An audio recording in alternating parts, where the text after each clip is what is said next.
Pourquoi ces corps impatients à l'approche de ce décor digne de Shutter Island? Nous avons pris la mer, destination Dokdo, deux petits rochers qui, l'air de rien, tiennent une place très symbolique dans l'histoire coréenne.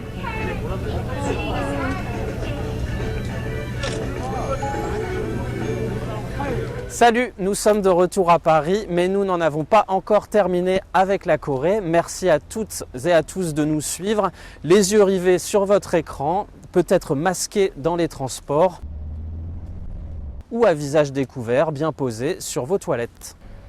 Ça va pas, non?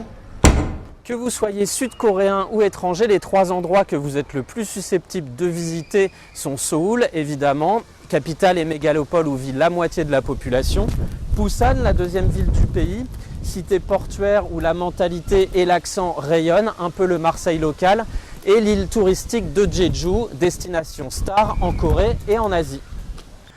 Après pas mal de vadrouilles ici, je me devais, ainsi que les 157 employés de l'air de rien, de vous emmener hors des sentiers battus. Nous avons choisi la très spéciale île de Dokdo, contrôlée par l'armée sud-coréenne, mais toujours revendiquée par le Japon depuis la fin de l'occupation nippone en 1945. Ceci a nécessité un sacré trip pour atteindre ces îlots perdus au milieu de la mer de l'Est. En voici un condensé et on se retrouve ensuite près de Dokdo sur le bateau.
Sublime version militaire de Gangnam Style, drapeau coréen, cette cabine de bateau est un pur cliché nationaliste. Je réalise que je ne vais pas seulement visiter une île, mais que j'assiste à un vrai pèlerinage patriotique. Pour le comprendre, un petit flashback historique. Entreprise dès 1876, officielle en 1910, la douloureuse annexion du pays du matin clair, la Corée, par le pays du soleil levant, le Japon, prend fin en 1945 avec l'épilogue de la Seconde Guerre mondiale. Le Japon capitule, l'ensemble des territoires coréens est alors rendu. Mais un litige demeure concernant quelques minuscules rochers dont la dénomination neutre est Rocher-Liancourt, du nom du navire français qui référence ces îlots en 1849.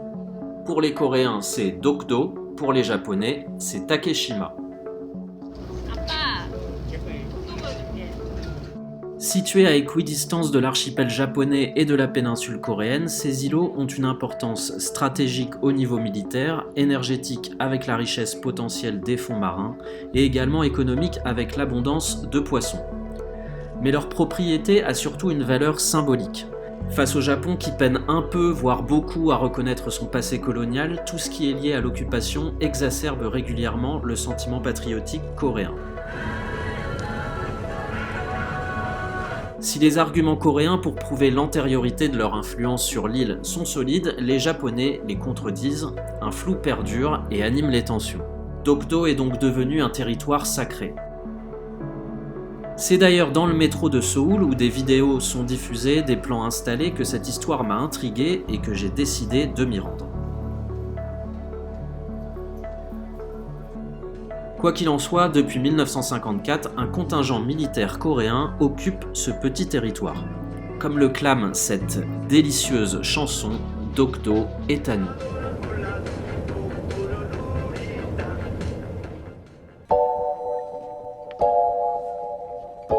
Quelques infos sur l'île, 1h30 de navigation depuis la magnifique Ulongdo.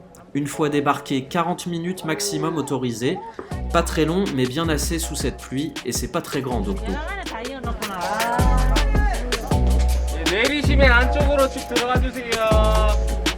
Dokdo qui signifie île solitaire en coréen.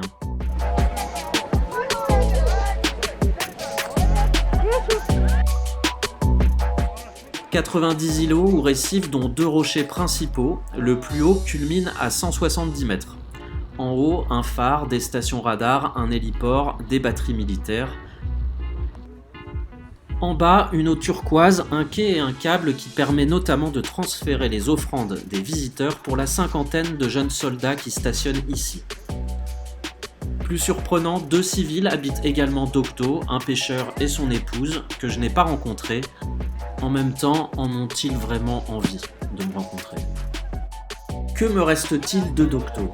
Pour schématiser l'actualité sud-coréenne mainstream, c'est d'un côté les innovations technologiques industrielles d'un géant comme Samsung ou la sortie des derniers morceaux de Blackpink, de BTS, étendard de la K-pop.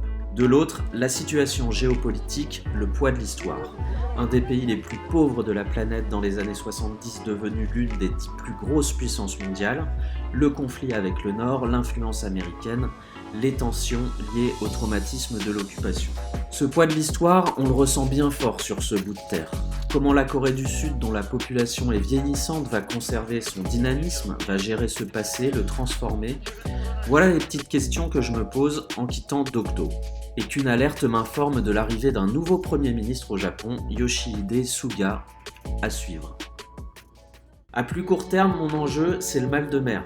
Habitué des eaux bretonnes, je me croyais invulnérable, la houle de la mer de l'Est m'a appris un truc. Pour le retour, une potion préventive et des sacs à portée de main.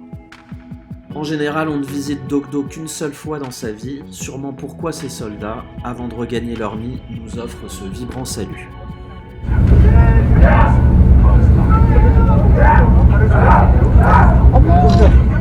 Bye Dokdo.